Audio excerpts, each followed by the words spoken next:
seek intelligence. We're all living in a period where facts and science are being rejected by far too many people due to political and religious nonsense. You know that's true. We are intelligent beings.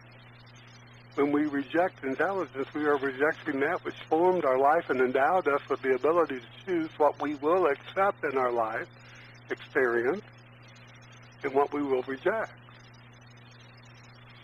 We cannot reject intelligence and believe that we shall have a good life, a prosperous life, or a joyful life, because the intelligence that formed our life does not correspond to nonsense.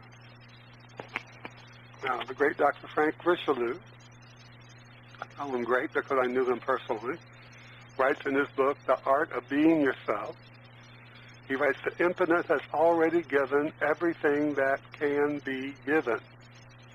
So when we pray, we should remember this. We should know that we are not praying for a deity to do something or for others to move into action. We pray to align ourselves with the divine right action which is taking place at all times. We pray to bring ourselves into a state of quietness, of confidence, and of strength. We pray to come to the point of acceptance. This is right thinking, or his righteousness, which automatically aligns our thought with right action. That is the right action of our thoughts when they are focused on the good. So think about your desires. If your desire is a good desire, and it takes nothing away from anyone else or diminishes anyone in any way, shape, or form, including yourself, where did that desire come from? It came from this intelligence, this power, this spirit that lives not only in us, but it lives in every form of life there is. Now, we are already experiencing our thoughts and beliefs, but we may not be choosing them consciously and actively directing them to something specific in a definite way.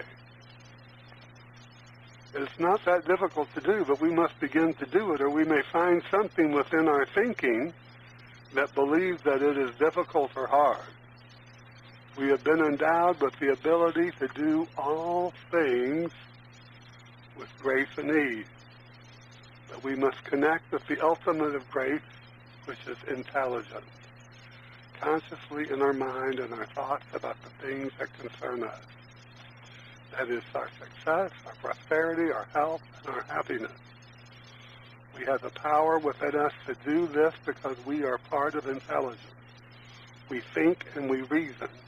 So therefore we are part of the intelligence that is forever expanding through creation. This expansion of intelligence is constantly changing. And we are changing with it whether or not we are consciously aware of this or not. Think about all the changes that have happened in your life. Think about all the things, especially if you're 50 years old or older, you've seen a massive amount of change, a massive amount. Somebody had on a Facebook post the other day, write something that millennials would never understand. And I wrote, the phone was on the wall. The phone was on the wall. I'm sure very few young people have ever seen a telephone on the wall. And I'm absolutely positive very few of them are aware that that telephone on the wall used to have party lines. The phone would ring one time, two times, and it would be for one person. It would ring one time, two times, three times. It would be for another person. And you could even listen to the conversations that your neighbors were having, although it wasn't very polite. But think of all the massive changes. We have a little phone that we can hold in our hand that will send pictures and videos across the globe in milliseconds. Think about what intelligence has produced. It keeps producing. Ford Motor Company just announced a battery electric Ford F-150 pickup. It's called a F-150 Lightning that will run on a battery for 230 miles. Think about that. Think about what they can do to keep our environment clean if we all kind of find our way to driving electric cars, battery-operated cars. There's so much that this intelligence has for us that will make our life and our world that we live in better. So much is going on in our minds that people hold prejudices against things. You know, many of us go through life consciously or unconsciously with prejudice. People don't want change. They're prejudiced against change. They'll call it something else, but it's really change. Webster's dictionary defines prejudice as this: preconceived opinion that is not based on reason or actual experience. Think about all the opinions that are going around about the COVID shots. People don't want to take them. I remember when I was 6 years old, Paris grade school in Paris, Missouri, getting the polio shot. We were all lined up to take it. Nobody missed school that day. Nobody protested outside against the polio shots or telling people that somehow it was going to create monsters out of all of us. We must get rid of that idea of prejudice in our mind. And prejudices are based on a myriad of things, not just race and religion or class or education or educated people, but a myriad of things. It is what prevents us from realizing a greater influx of the intelligence of the infinite necessary to live our best life. So we must clear our mind of it. Whenever we see it, we must say, this is not what I believe anymore. This is not what I accept as true in my life. And let it go.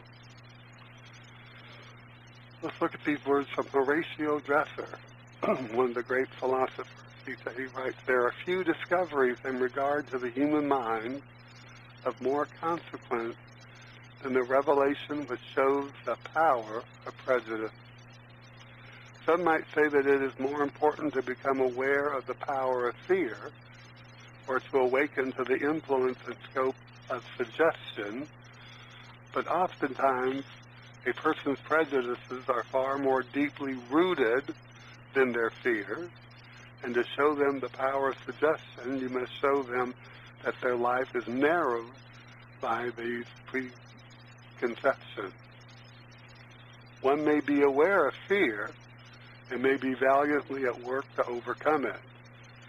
But the peculiarity of a prejudice is that one is unconscious of it. To discover that one is prejudiced is forthwith to see that in the respect in question, one stands absolutely in one's own light. In other words, what he's telling us is that we must bring into our mind thoughts about how our reactions are to people, places, and things in the world in which we live. How do we react to other people? Are we willing to live and let live?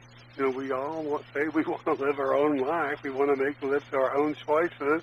We want to live in freedom. But for us to be free, we must set other people free as well.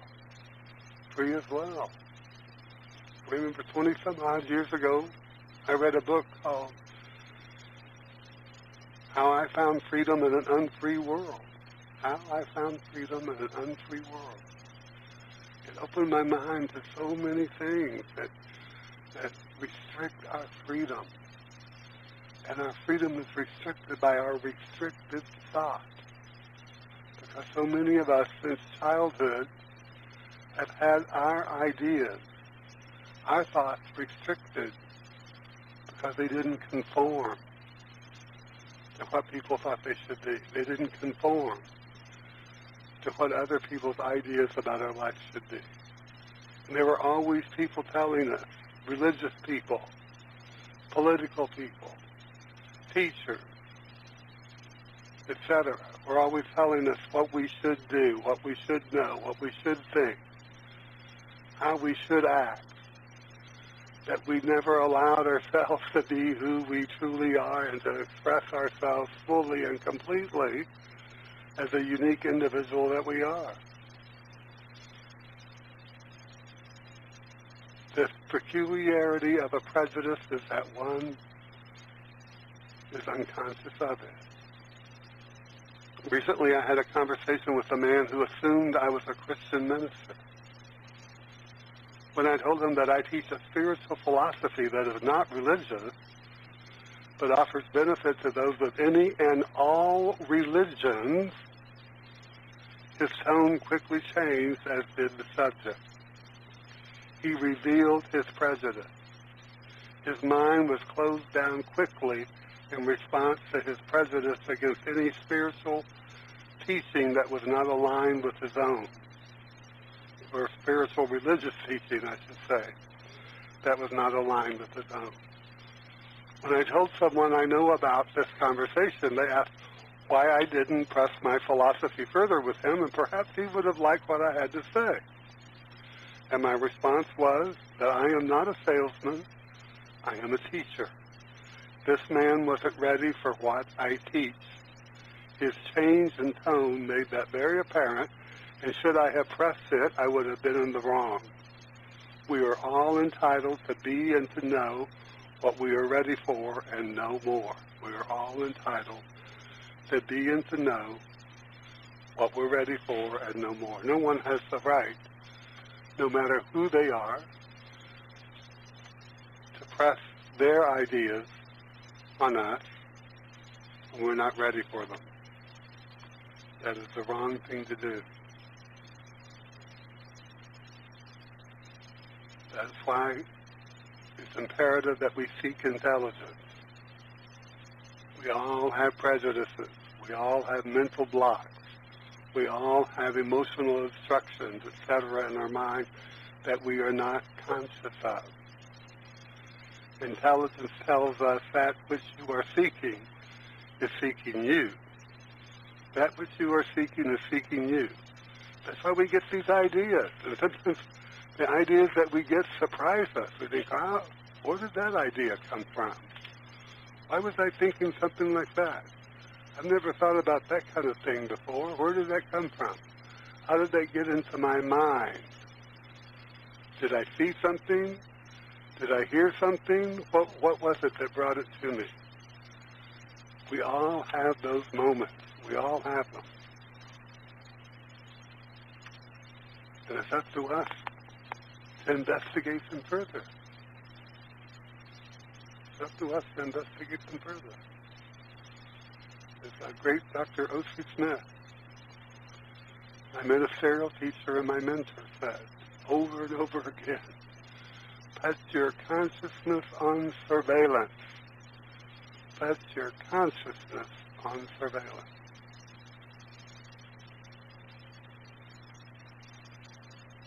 Let's open our mind to intelligence. Let's open our mind and know that this intelligence only has good.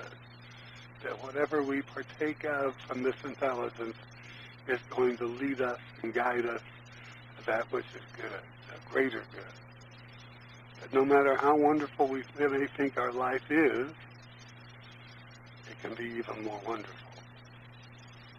Let's look at some more wisdom from Horatio Dresser. He tells us, anything which subordinates the soul and prevents mankind from taking all that belongs to them as a free spirit and a beneficent world, any mistaken sense of humility or self-suppression has a harmful effect on the whole life and is evidently as far from a normal attitude as strong self-conceit. If one has continued impulses to do good, to have more, and suppresses them, a reaction is sure to follow. A reaction is sure to follow. We don't want that. We don't want that in our life, believe me. We absolutely do not. So think about what it means. Think about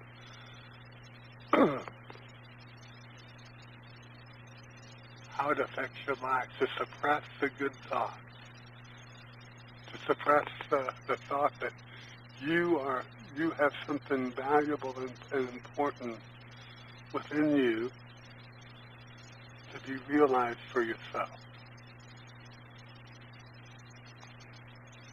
We all have this. We all have this ability.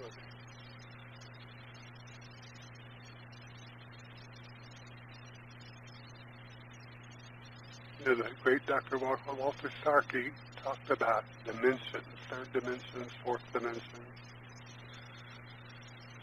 And he tells us that I see that the secret of untangling the confusion of life lies in understanding what the mystics call the third and fourth dimensions of life. They say that everything one can recognize at the phenomenal level, the everyday, down-to-earth level of life, is the third dimension. That's the life, and that's the dimension in which we live here on planet Earth. Anything that can be named, labeled, or thought about is third dimensional. The fourth dimension is the spiritual dimension. That's the one that Jesus, Isaiah, and all the great teachers pointed us to. The Buddha pointed us to.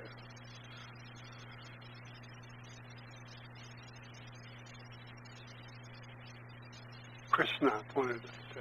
The fourth dimension is the spiritual dimension, the total, the infinite. At the fourth dimension, everything is comprehended in its pure beingness, in its oneness and unity. The catch is that thinking is limited to the third dimension.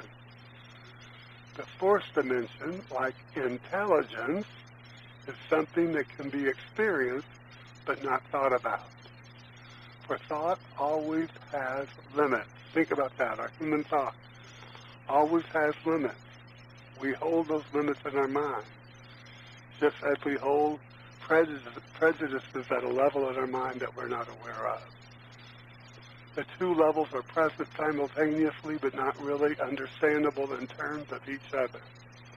Since they are two different senses, one can't understand the fourth dimension in terms of thought any more than a blind man can comprehend